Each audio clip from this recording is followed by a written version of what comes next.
The Dark Eldar do not need to hunt you. You will come to them. Not through courage, not through defiance, through the simple mathematics of suffering, through the architecture of pain that was old when your species learned to make fire, through systems perfected across 10,000 years of practice, each generation of torturers refining techniques that turn consciousness itself into a cage you cannot leave. This is not a story about escape. There are no escape stories from Kamara. There are only different ways of understanding why. Before we speak of captives, we must speak of the mechanism that creates them. The Drukhari do not raid randomly. They do not simply attack and retreat. Every raid is a harvest, and every harvest feeds a hunger that cannot be sated because it was never meant to be. The Drukhari are dying. They have been dying since the fall, when their civilization's depravity tore a hole in reality and birthed a god specifically designed to consume them. She who thirsts waits for every Dark Eldar soul, not as punishment, as inevitability. The Drukhari cannot die peacefully. They cannot fade. They cannot rest. Every moment of their existence, Slaanesh pulls at their souls like a tide pulling at sand, and so they must feed her something else, someone else. The pain of others becomes a temporary substitute, a currency that buys them hours or days or weeks before the hunger returns. This is not cruelty. Cruelty implies choice. This is architecture. The entire society of Kamara, the webway city that should not exist, folded into spaces between spaces, is built on this principle. Every street, every arena, every holding pen and torture gallery exists to convert suffering into survival. The Drukhari have built a civilization on the fundamental principle that they will hurt you in ways you cannot imagine, and your pain will keep them alive. Not forever. Nothing lasts forever in Kamara, but long enough. When a Drukhari raid breaks through the veil of reality aboard their blade-sharp ships, when they pour out into Imperial settlements or xenos colonies or the camps of Ork tribes, they are not conquering. They are shopping. They are selecting inventory. They are choosing which souls contain enough fear, enough vitality, enough capacity for suffering to be worth transporting back. You might be chosen because you are young. Youth means more years to suffer. You might be chosen because you are old. Age means wisdom, and wisdom means you understand exactly what is happening to you. You might be chosen because you screamed in a particular way, because you fought with a particular desperation. Because when you saw them, something in your expression pleased a homunculus who collects specific varieties of terror. Or you might be chosen for no reason at all, because you were standing in the wrong place, because the raid needed one more body to fill a quota. Because randomness is itself a kind of torture. The knowledge that your suffering has no meaning, no purpose, no significance beyond the simple fact that you are here and they need you to hurt. Her name was Kelia Thrace, and she was a water reclamation technician on station Ganymedes 7. This is important. Not her name. Names stop mattering quickly in the dark, but her ordinariness. She was not a soldier. She was not a hero. She had never fired a weapon outside of the mandatory marksmanship certification all station personnel underwent. She was 33 years old. She had a daughter, Mira, age 7, who was attending the station's Skolam. She had a husband, Davin, who worked maintenance on the hydroponics levels. Kelia's job was to monitor the purification arrays that converted wastewater into potable supply. It was boring, essential work.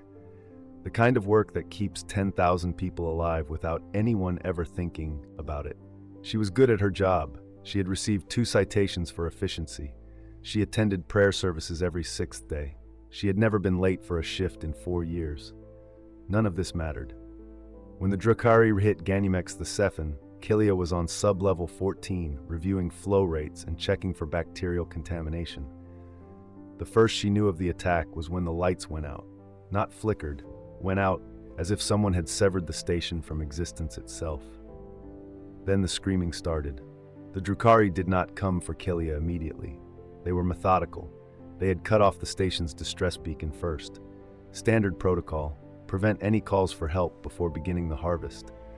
They moved through the inhabited sections systematically, using shock weapons that paralyzed rather than killed. Death was wasteful. Dead bodies could not suffer. Kelia ran. Of course she ran. She ran toward the residential quarters where Mira would be, where Davin should be. She got 3 corridors before she saw them. The raiders were beautiful. That was the first terrible thing. Not monsters, not beasts. Elegant, graceful beings in armor that looked like it had been carved from night itself, moving with a liquid precision that made human movement look clumsy by comparison. They were laughing. She could hear it through their helms, soft, musical laughter that sounded like wind chimes. One of them saw her, pointed, spoke a single word she didn't understand. She woke up in darkness, in motion, feeling the vibration of engines that hummed at frequencies that made her teeth ache. She was not alone. She could hear breathing, whimpering, someone praying in a language she didn't recognize. The air smelled like sweat and fear and something else, something sweet and rotten at the same time. She never saw her daughter again. She never saw her husband again. She never saw sunlight again, real or artificial. She lived for 6 more years. The holding chambers of Drukhari raider ships are designed with precision. They are not cells. Cells imply punishment, confinement as a form of discipline. These chambers are storage, efficient, optimized storage. The captives are kept in darkness because darkness removes the last illusion of control, sight. They are kept close together but unable to see each other because the presence of other sufferers provides no comfort when you cannot identify them, cannot form bonds, cannot even be certain they are real. Sometimes the Drukhari pipe in sounds, breathing that might be human or might be synthesized, footsteps that never arrive, voices speaking in your own language, saying your name, telling you things will be all right. These are lies, but you want to believe them. After enough hours in the dark, you will believe anything. The journey to Kamara takes as long as it needs to. Time moves strangely in the webway. The raiders might spend subjective hours in real space, then fold back into the ancient Eldar pathways where minutes stretch or compress according to rules that predate human civilization. Captives might experience the journey as days or weeks. They might arrive still fresh with terror or already broken from thirst and hunger and the darkness. It does not matter. The homunculi can work with anything. Kilia spent, she thought, 4 days in the chamber. Or it might have been 4 hours, or 4 weeks. She could not tell. She tried to count her breaths but lost count. She tried to stay calm, but calm eroded like sand in water. She tried to pray, but the words felt empty, as if the God Emperor could not hear her through whatever barrier separated this place from real space. She was right, of course. He could not. When the ship finally docked, when the chamber door opened and light poured in, painful, bright, wrong-colored light, she saw where she was for the first time. Kamara does not look like a city. Cities are built for people to live in. Kamara is a wound in space-made architecture, a place that exists because it refuses not to. The sky is not sky. The distances are not distances. Buildings lean at angles that should collapse them. Gravity shifts based on intent rather than mass. And everywhere, there are screams. Not constant. That would be merciful. Constant screaming becomes background noise. These screams come in waves, in patterns, carefully orchestrated to keep you always listening, always waiting for the next one, never able to ignore them. Kilia and perhaps 40 others were herded down a ramp by figures in masks, not Drukhari warriors, but slave overseers, humans or near-humans who had been here long enough to accept employment from their captors. They carried shock prods. They spoke in broken Gothic and several other languages, giving simple commands: walk, stop, kneel. The captives obeyed, all of them. Rebellion dies quickly when you see what happens to those who resist. They were led to a processing area, industrial, efficient, rows of metal tables, homunculi technicians in leather aprons moving between them with tools whose purposes Kilia could not identify. The captives were separated, catalogued, examined, scanned with devices that hummed and clicked, marked with injections that burned like acid, leaving dark stains under the skin that the technicians studied with interest. Kilia was categorized as Class 4, basic labor, high fear response, no significant skills. She should have been grateful. Class 4 captives usually survived longest. They were valuable for menial work in the slave pits, for feeding in the arenas when fresh victims were needed, for slow rather than spectacular suffering. But there is no gratitude in Kamara, only different speeds of dying. To understand why no one escapes, you must understand the ecology of the Dark City. Kamara is not a prison. Prisons have walls. Prisons have guards. Prisons exist in physical space where concepts like outside and beyond have meaning. Kamara is a pocket realm carved into the webway itself, surrounded not by walls but by howling chaos, by the stuff between dimensions, by distances that cannot be walked because they are not distances at all. There are only two ways in or out, through webway portals controlled entirely by the Drukhari or through suicide. And suicide doesn't work. The homunculi have perfected resurrection technology. Death is not an escape, it is an inconvenience.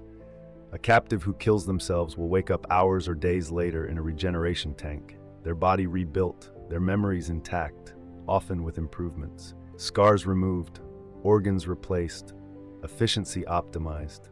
You cannot starve yourself, they will force feed you. You cannot stop breathing, they will breathe for you. You cannot will your heart to stop. They have devices for that. And even if you succeeded, even if you managed to destroy yourself completely, to damage your brain beyond recovery, there are places in Kamara where your soul itself can be trapped, bound into crystal or flesh or machinery, forced to continue experiencing existence without the mercy of a body to die in. The Drukhari have had 10,000 years to close every loophole, every possible exit, every conceivable escape route has been identified and sealed. Not with cruelty, with engineering, with the same methodical precision a Forge World uses to eliminate defects in tank armor. The second wall is psychological. Even if a captive somehow acquired weapons, killed their overseers, fought their way out of whatever pit or arena or workshop they were enslaved in, where would they go? Kamara is a city the size of a star system, folded and compressed into non-Euclidean architecture. Streets that loop back on themselves. Districts that exist in multiple places simultaneously. Buildings that are larger inside than outside. And every inch of it is controlled by Kabals, noble houses of dark Eldar who have carved the city into territories, who war with each other constantly but unite instantly against outside threats. A human running through Kamara would be spotted immediately. Not by guards, by anyone. Every citizen is a predator. Every civilian has killed. Children play games that involve torture. The lowest menial worker has access to weapons that could depopulate a hive city, and they would not kill an escaped slave. Killing is wasteful. They would recapture them, return them, often to whoever is offering the best reward, but sometimes just for the sport of it. For the joy of watching hope die in someone's eyes when they realize how close they got to nothing at all. The third wall is time. Captives who survive long enough begin to change, not metaphorically, literally. The homunculi alter them, slowly, over months or years, making small modifications, enhancing pain receptors, adjusting brain chemistry to prevent emotional numbing, installing biotrackers, grafting compliance implants, editing memories to remove skills that might aid escape while preserving those that make them more useful. After enough time, escape becomes impossible, not because of external barriers, but because you are no longer the person who wanted to escape. That person has been edited out of existence, replaced by something that knows only obedience and fear and the endless present tense of suffering. Kelia was assigned to a rendering facility in the lower sprawl. The work was simple: sort incoming biological material. The Drukhari economy runs on flesh, not metaphorically, literally.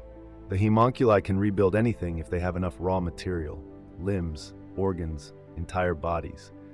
But the material must be sorted by type, by quality, by contamination level. Kelia's job was to stand at a conveyor belt for 16 hours a day and separate human parts from xenos parts, limbs still warm from amputation, organs harvested from living donors, tissue samples extracted from captives who were still using them. All of it moving past in an endless stream, all of it needing to be categorized and sent to the correct processing tank. The facility stank, blood and bile and chemicals that prevented decay. The air was humid, thick, hard to breathe. The light was the color of bruises. And the noise, the machinery grinding and pumping, the wet sounds of flesh hitting metal, and beneath it all, always, the distant screaming from somewhere else in the facility. She worked alongside 60 others, humans, mostly, but also some xenos she didn't recognize. They did not speak to each other. Speaking was forbidden. The overseers, human collaborators who had been here longer, who had accepted their situation enough to accept employment, patrolled with shock prods and whips made from something that moved on its own. The first time Kelia made a mistake, sorted a Tau limb into the human pile, the Overseer activated her compliance implant. The pain was extraordinary. Not localized, everywhere, as if every nerve in her body was being pulled apart simultaneously. She collapsed, vomited, couldn't breathe. It lasted 5 seconds. When it ended, the Overseer leaned down and spoke in flat, emotionless Gothic, "Faster next time." She learned quickly after that. The facility operated on a quota system. Each worker had to process a certain volume per shift. Meet the quota. You receive 1 meal, 8 hours of sleep in a pen with 100 others, and no punishment. Fail the quota, you receive nothing, sleep where you collapse, and the implant activates. There was no reward for exceeding the quota. Excellence was not valued, only obedience. Kelia worked.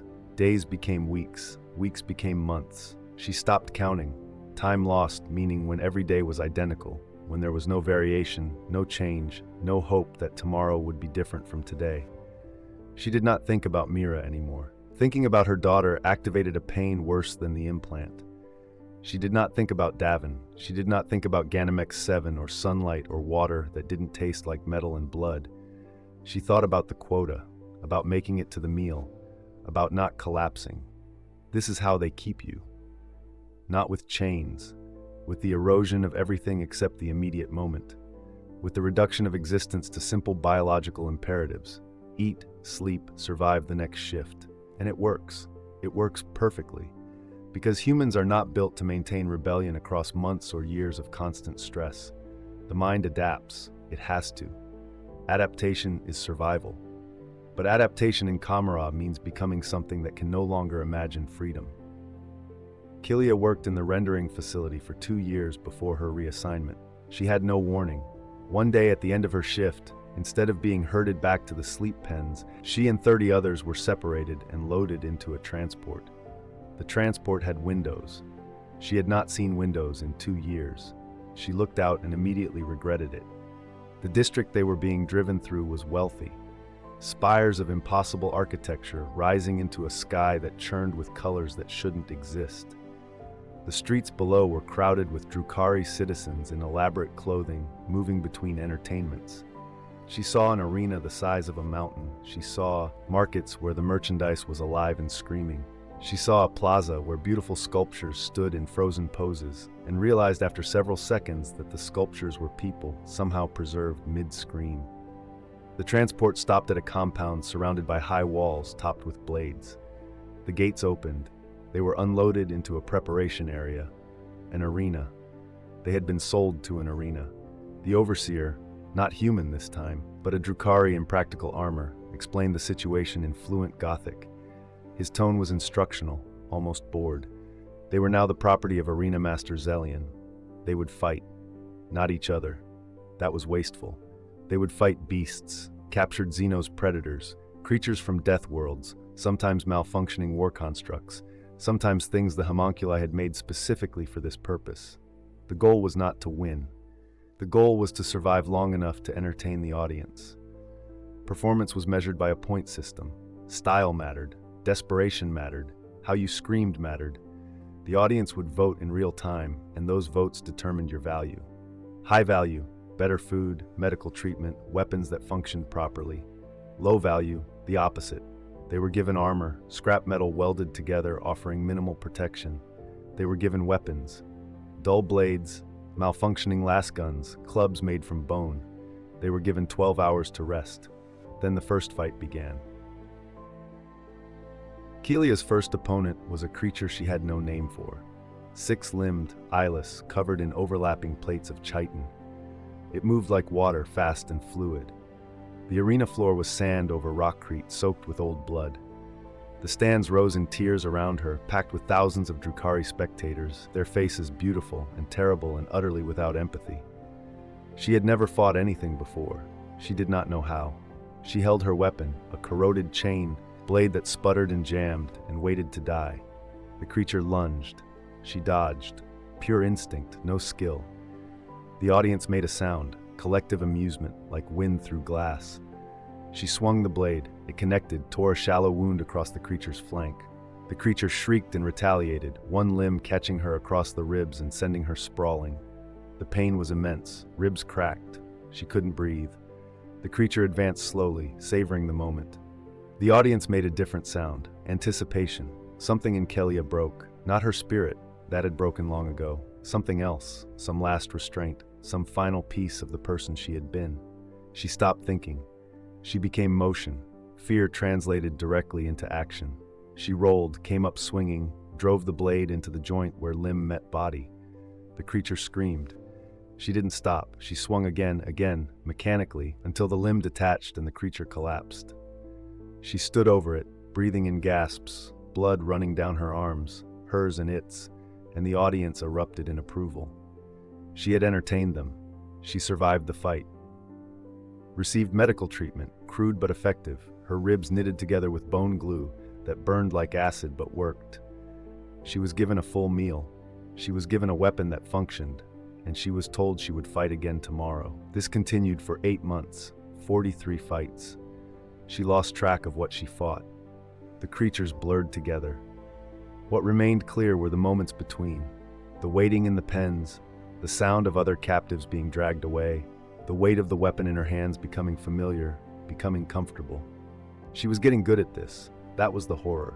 She was adapting, becoming efficient, learning to read the creatures, to exploit their weaknesses, to survive.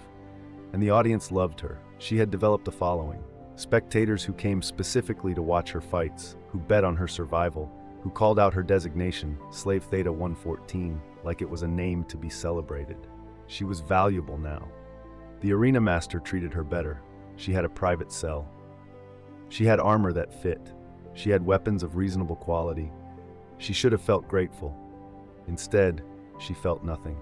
The emotional blunting that the homunculi had installed as standard procedure was working perfectly. She could experience fear. The audience wanted to see fear, but not hope, not anger, not despair.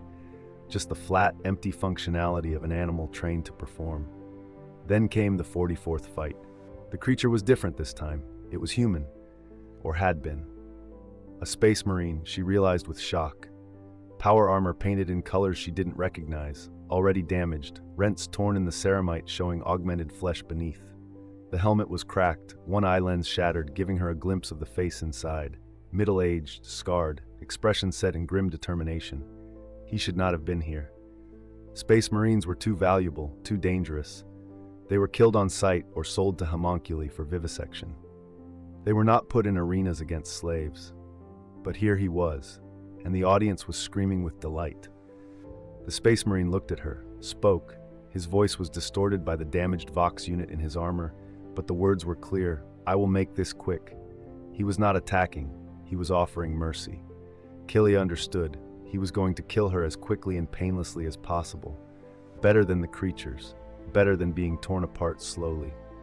She should have accepted, should have knelt, should have let it end. Instead, she raised her weapon. She didn't know why. The emotional blunting should have prevented this. There was no survival instinct strong enough to overcome a Space Marine. There was no rational thought that suggested resistance. But something, some fragment of the person she had been, some ghost of Kelia Thrace who had once been a mother, a wife, a woman who believed in something. Something made her raise the weapon. The Space Marine hesitated, just for a moment, a flicker of something in his visible eye. Respect, pity. Then he moved. He was wounded, slowed by damaged armor and whatever injuries the Drukhari had inflicted before throwing him in here. But he was still a Space Marine. He crossed the distance in seconds. His fist caught her in the chest. She felt ribs crack, felt herself lifted, thrown. Hit the arena wall hard enough to black out for a moment. When her vision cleared, he was standing over her.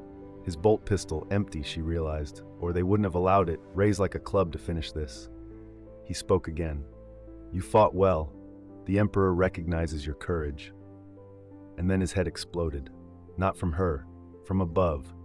A sniper shot from the Arena Master's booth. The Space Marine had broken protocol. Mercy was not entertaining. Quick deaths were wasteful. The audience had paid for spectacle, and the Space Marine had failed to provide it. His body collapsed. The armor made a sound like thunder hitting stone, and Kelia lay there, broken ribs screaming, and realized she had outlived a Space Marine. Her value had just increased exponentially. The audience went silent for a moment, shock at the sudden execution, then erupted in approval, not for the Space Marine's death, for Kelia, for Theta 114, who had been judged worthy of protection, valuable enough that the arena master would kill a Space Marine rather than lose her. She was dragged back to medical. They repaired her ribs again, gave her better armor, gave her a real weapon, a power sword, old but functional. Told her she was being promoted to premier fighter status. She wanted to scream, wanted to refuse, wanted to demand they just kill her. But the compliance implant made that impossible, and the emotional blunting made wanting anything impossible. So she just nodded and went back to the cell and waited for the next fight. After 3 years in the arena, Kelia's body began to fail. Not from injuries, those were repaired efficiently.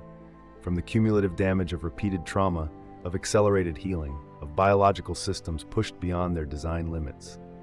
She was 36 years old, and her body felt ancient. The arena master made a decision. She would be sold to a homunculus. This was not a punishment. This was standard economic practice. Fighters who lasted this long accumulated enough damage that maintaining them became more expensive than their entertainment value. But their bodies, conditioned, pain receptors enhanced, psychologically broken, were valuable to the homunculi. She was transported to a facility in the Bone District. The architecture here was organic, not metaphorically. The walls were made of fused skeletons, the streets paved with vertebrae. The air smelled like formaldehyde and something else, something that made her hindbrain scream in recognition of predators, even though there were no predators visible. The homunculus who purchased her was named Vexrith. He wore no armor, only surgical robes that merged with his own flesh in ways that suggested the boundary between clothing and body had been deliberately erased.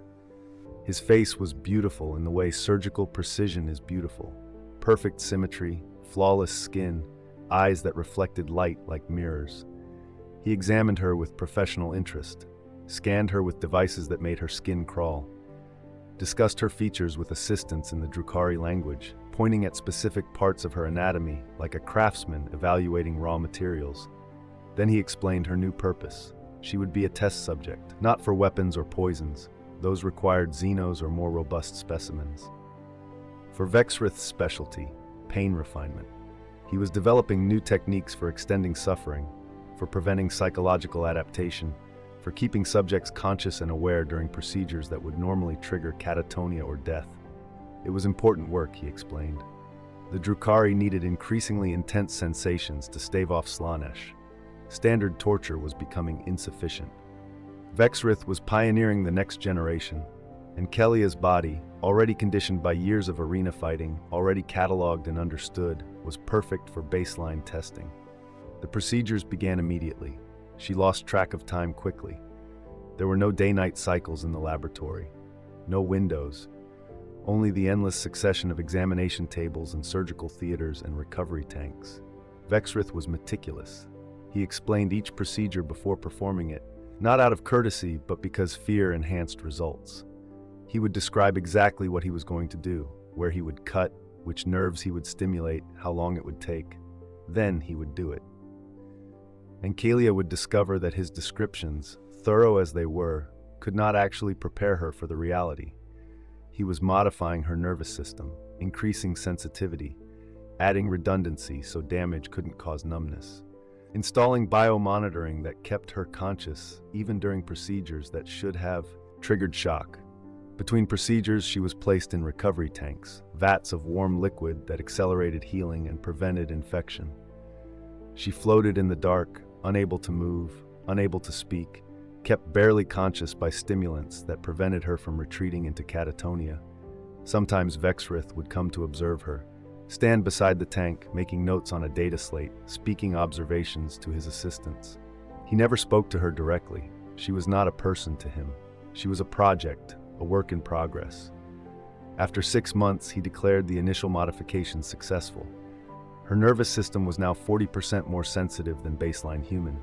Her pain tolerance had been eliminated, not reduced but eliminated. Every evolutionary mechanism that allowed humans to endure suffering had been carefully excised. She was now a perfect instrument. and Vexrith began to play. To understand the homunculi, you must understand their philosophy. They do not torture for pleasure.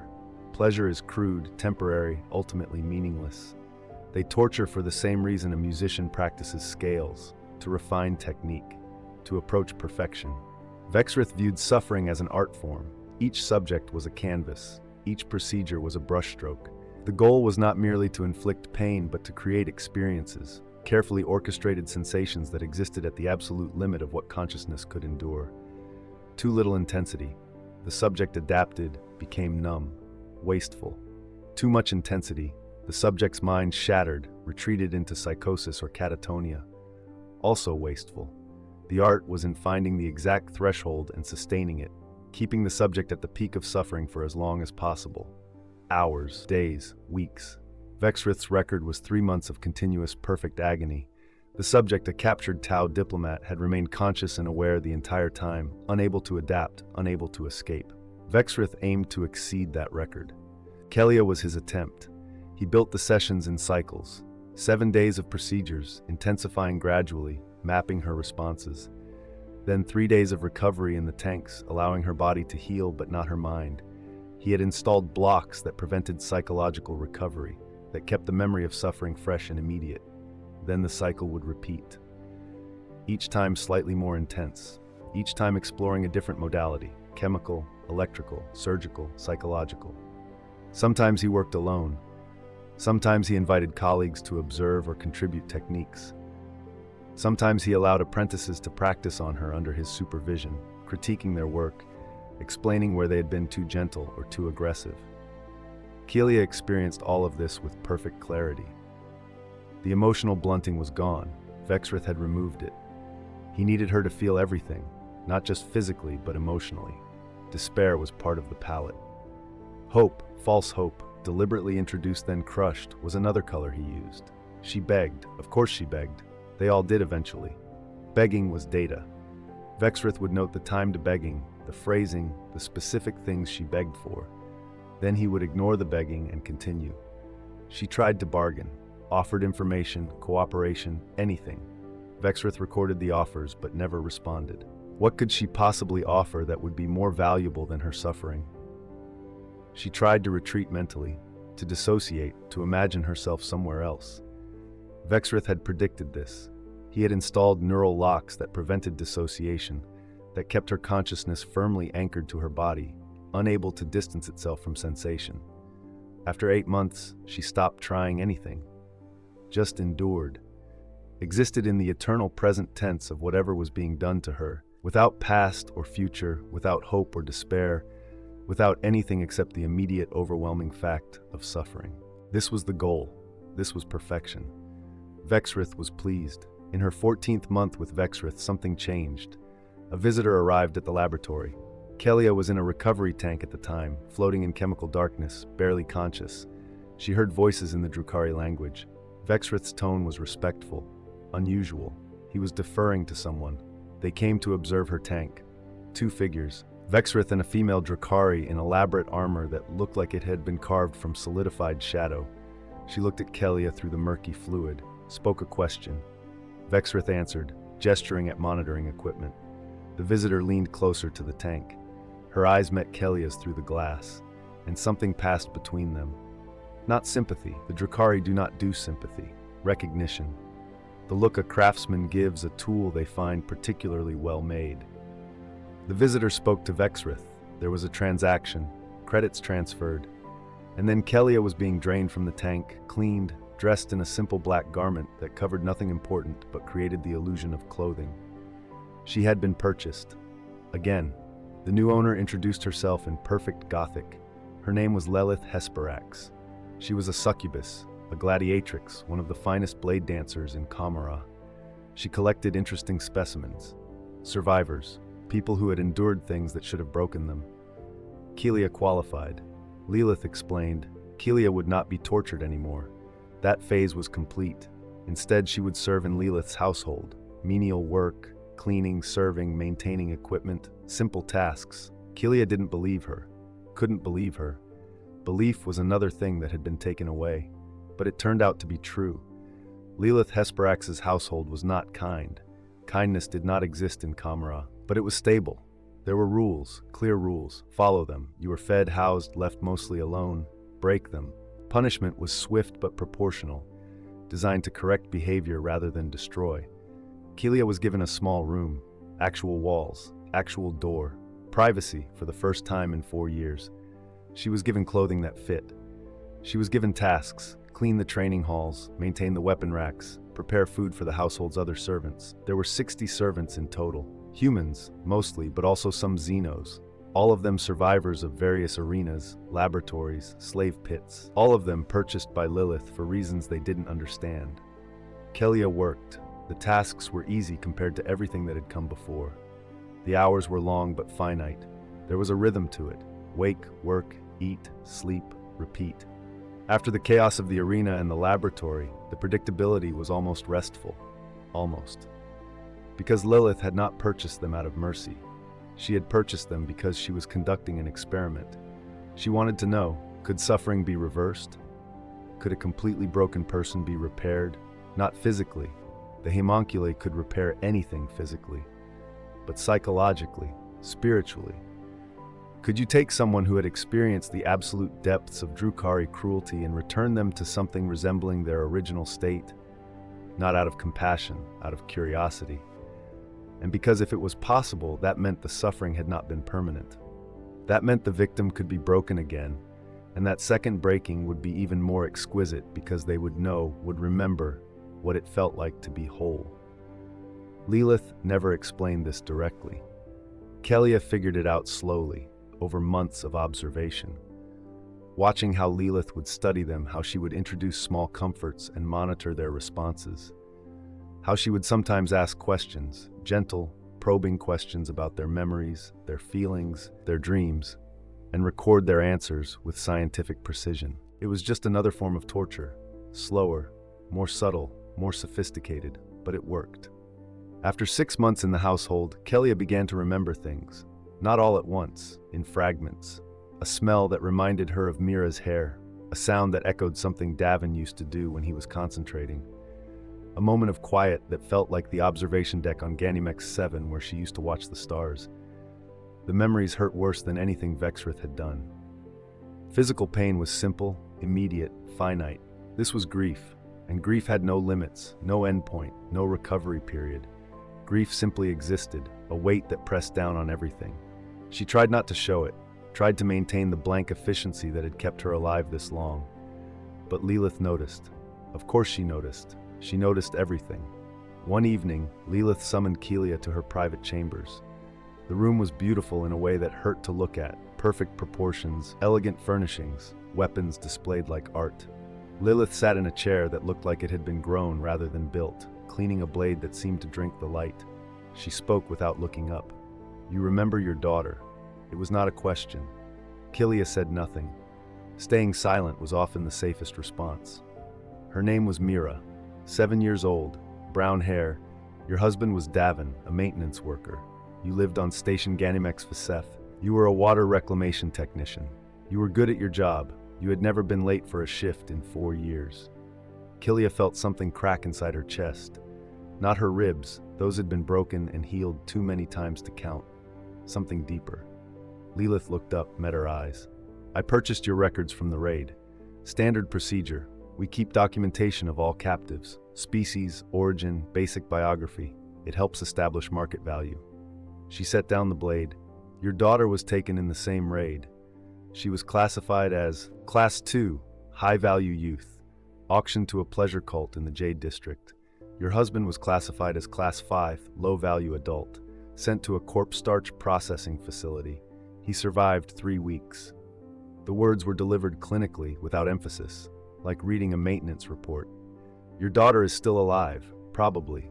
The pleasure cults tend to preserve youth as long as possible. It's their primary commodity. She would be 14 now, by Imperial reckoning. She does not remember you. They have memory editing procedures.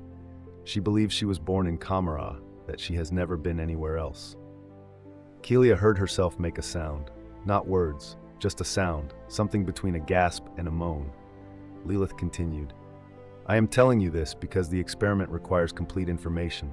I need to observe how you process this, whether grief accelerates recovery or prevents it, whether hope, false hope, is a useful tool or merely cruel.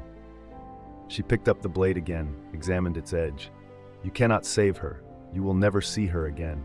She is not the person you remember, but she exists. Somewhere in this city, she breathes and eats and serves and suffers and does not think of you at all. Lilith stood, walked to the window, not a real window, just an illusion of one, showing a vista of impossible architecture. That is worse than death. Death has finality. This has none. This is the architecture of true suffering, not pain, but the eternal absence of resolution. She turned back. You may go. Continue your duties. We will speak again in 6 months. Kellia returned to her room, lay on the cot, stared at the ceiling. She did not cry. The homunculi had done something to her tear ducts during one of the procedures. They no longer functioned properly. Crying without tears was worse somehow. The body going through the motions of grief without the release. She understood now, understood completely. This was why no one escaped. Not because it was physically impossible, though it was. Not because the city was inescapable, though it was. But because escape was the wrong concept entirely. Escape implied returning to something, to a life, to a self, to a world where the things that had happened to you could be processed, understood, integrated. But there was no such place. Even if she somehow found a portal, fled through the webway, emerged on an Imperial world, what then? She was not Kellia Thrace anymore. Kellia Thrace had died 4 years ago in the darkness of a raider ship. What remained was something wearing her memories like ill-fitting clothes, piloting a body that had been rebuilt and modified and broken so many times it was more homunculi work than original tissue. And even if she made it back, even if she found Ganymedes 7 somehow, impossibly, what would she find? The station had probably been declared lost. Davin was dead. Mira was gone, replaced by whatever the pleasure cults had made her into. Kelia's job, her life, her identity, all of it would have moved on without her. She would be a ghost returning to haunt a world that had already buried her. There is no escape from Kamara because Kamara is not a place. It is a state of being. It is what happens to you. And once it has happened, once you have been processed through its systems and machinery and art forms, you are changed in ways that cannot be unchanged. The city gets inside you, into your nerves and bones and thoughts. You can leave the physical location, but you cannot leave the experience of having been there. This is the truth that the Drukhari understand and their captives learn. There are worse things than death. There are worse things than eternal torment. The worst thing is survival. Is becoming someone who can survive here. Is adapting so completely that you forget what you were adapting away from. Kellia served in Lilith's household for 3 more years. During that time, she watched other servants arrive, watched them break slowly or quickly in different ways, watched some of them begin to recover, tentatively, fearfully, like animals learning to walk on injured limbs. Watched Lilith observe it all with that same clinical interest. Watched some of them try to escape. There was a man named Torvin, former Imperial Guard, captured during a raid on a frontier world. He had survived 2 years in the arenas before Lilith purchased him. He was strong, disciplined, still possessed some internal spark that refused to extinguish. He made plans, quietly, carefully. He observed patrol patterns, mapped the household's security, identified weaknesses. He stole equipment, a knife, a vial of poison he planned to use on the guards, a crude map of the district. Kellia knew about it. All the servants knew. No one stopped him. What would be the point? On the night he chose to attempt his escape, he made it almost 20 meters from the household's entrance before the security systems detected him. The household's guards, Drukhari warriors on loan from Lilith's cabal, did not kill him. They incapacitated him, dragged him back, dumped him in the central courtyard where all the servants could see. Lilith came personally. She looked at Torvin, broken and bleeding on the stones, looked at the assembled servants, spoke in Gothic so everyone could understand. I did not prevent this. The security was intentionally lax. I wanted to see if anyone would attempt it, to see if the survival instinct, the hope, the belief in escape still existed. She crouched beside Torvin, who was conscious, terror and agony mixing in his eyes. You demonstrated courage, initiative, planning, all admirable traits. In another context, you might have been valuable. She stood. But you demonstrated something else. You still believe escape is possible. You still think there is something beyond these walls worth escaping to. This indicates your psychological reconstruction is incomplete. She gestured. The guards dragged Torvin away. He was returned to Lilith's possession, but not to the household. He was given to a homunculus as a gift. Lilith explained this calmly to the assembled servants. Torvin would be rebuilt, restructured, made into something that no longer contained the possibility of hope. The message was clear. Survival in Lilith's household required a specific kind of acceptance. Not just obedience. Obedience could be coerced, but genuine, complete abandonment of the belief that escape was possible or even desirable. You had to understand that you were already dead, that the person you had been was gone, that this was not captivity but a form of existence, permanent and unchanging. Only then could you survive here. Only then would you stop trying to escape. Kilia understood. She had understood for a long time, but Torvin's attempt crystallized it, made it undeniable. She would never leave Kamara. Not because she couldn't, theoretically and possibly, through some miraculous concatenation of circumstances, escape might be physically possible, but because the person who would want to escape no longer existed. She was not Kilia Thrace. Kilia Thrace would have fought harder, screamed louder, died faster. Kilia Thrace had a daughter to return to, a husband to mourn, a life to reclaim. This thing that wore her name had none of that. Had only the endless present tense of task and routine and the careful management of psychological pain that could never heal, because healing would require becoming someone capable of escaping, and becoming someone capable of escaping would trigger the systems designed to prevent exactly that. It was perfect, horrifyingly, elegantly perfect. The Drukhari had built a prison without walls by making the prisoners themselves the walls, by changing captives so fundamentally that freedom became incomprehensible. Not forbidden, incomprehensible. Like asking a fish to escape water by learning to breathe air. Technically possible, but requiring a transformation so complete that the being that accomplished it would no longer be a fish. Lilith understood this. Her experiment was not about whether recovery was possible. She already knew it wasn't. The experiment was about documenting the process by which captives reached this realization, about mapping the exact moment when hope died, when acceptance replaced resistance, when survival became its own justification. Kilia had reached that moment watching Torvin being dragged away, and Lilith had known, had seen it in her expression, in her posture, in the way she stood among the other servants. Not shocked, not horrified, just tired, deeply, existentially tired. That night, Lilith summoned her again. "You understand now," Lilith said. Not a question. Kilia nodded. "Good. That completes your portion of the experiment. You have achieved stable psychological equilibrium, aware of your situation, understanding its permanence, no longer expending energy on futile hope. You have been properly optimized for long-term survival in Kamara." Lilith poured herself something from a crystal decanter, drank. "You are now more useful than when I purchased you. The suffering Vexrith inflicted made you fragile. The recovery I provided made you stable. You are a finished product." She set down the glass. "I am selling you. A trader named Slith is assembling a workforce for mining operations in the outer tunnels. He needs stable, obedient labor. You qualify. The work is hard but relatively safe. You will probably live for decades. Is this acceptable?" The question was rhetorical. Kilia's acceptance was irrelevant to the transaction. But Lilith was conducting the experiment to its conclusion, documenting her subject's response. Kilia said, "Yes," because it was. Because one location in Kamara was the same as any other. Because the work would be different, but her existence would be the same. Because she had no preferences anymore, no desires, no goals beyond continued survival for its own sake. She was exactly what the Drukhari wanted her to be. Lilith smiled, not cruelly, not kindly, just satisfied. "Excellent. You will be transferred tomorrow. I will include your psychological profile with the transaction. It will increase your value. You have been an exemplary subject."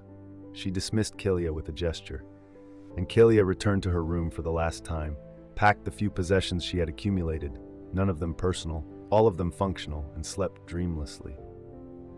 The mining operation was exactly as described: hard work, relatively safe, monotonous.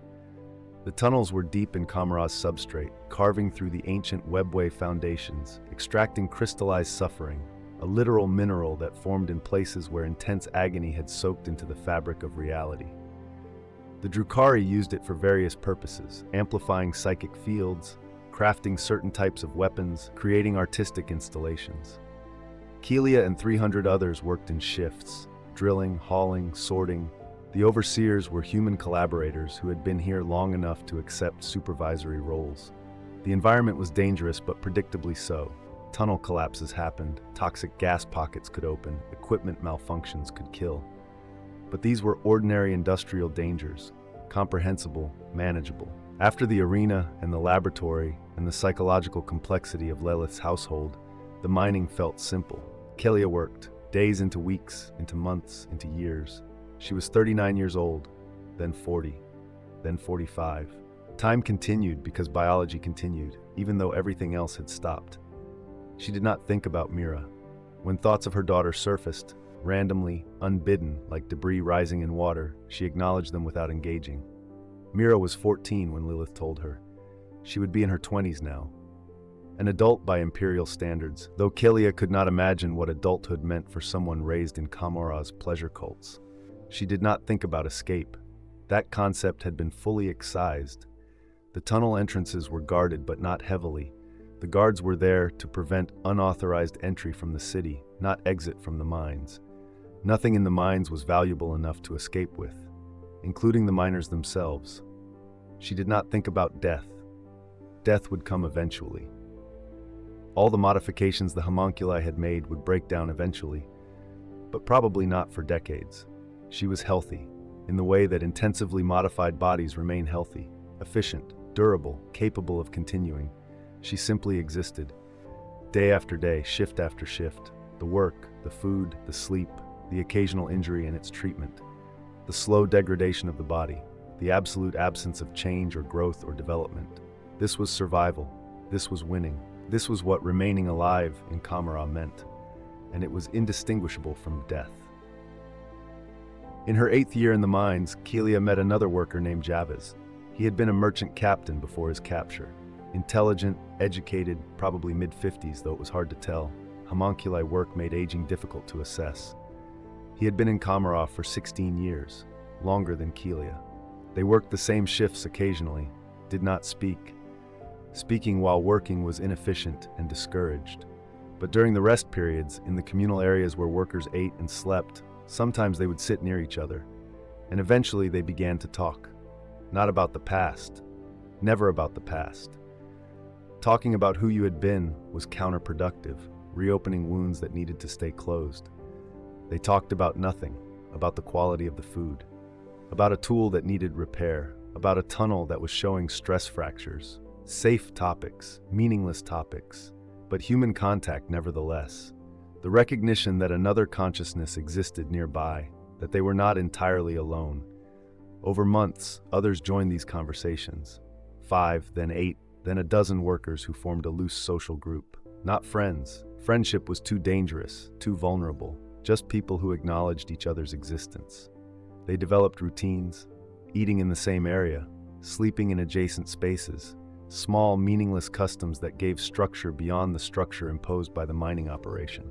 One of them, a woman named Eurus who had been a school teacher before capture, suggested they share stories, not real stories about their real lives, fictional stories, made-up tales about imaginary people in imaginary places. It was a test, a small rebellion. The Drukhari did not forbid imagination. They simply made it irrelevant. But here, in the mines, where there was no audience to torment, no one was monitoring their thoughts. They began to tell stories during rest periods. Simple at first, a tale about a farmer, a story about a ship, nothing elaborate, nothing subversive, but something happened, something subtle. The act of imagination, of creating something that did not exist, that existed only in the shared space of their conversation, created a small pocket of resistance. Not resistance to Kamara, not hope of escape, just resistance to complete annihilation of the self. They were still slaves, still broken, still living in hell, but they were still capable of making a story, of pretending, even briefly, that other worlds existed. It was meaningless. It changed nothing. The Drukhari would not care even if they knew, but it was not nothing. Kelia listened to the stories, sometimes contributed small details, a description, a suggestion. She was not good at fiction. Her imagination had atrophied during the years of conditioning. But she could participate, and participation was a form of existence beyond mere survival. The tunnel collapse happened without warning. Kelia was working a deep shaft when the substrate above them fractured. Not from their drilling, from something above in the city. A cabal war, maybe, or just structural instability in the webway fabric. It didn't matter. The ceiling came down. She was buried under rubble for 3 hours before rescue teams dug her out. Both legs were crushed.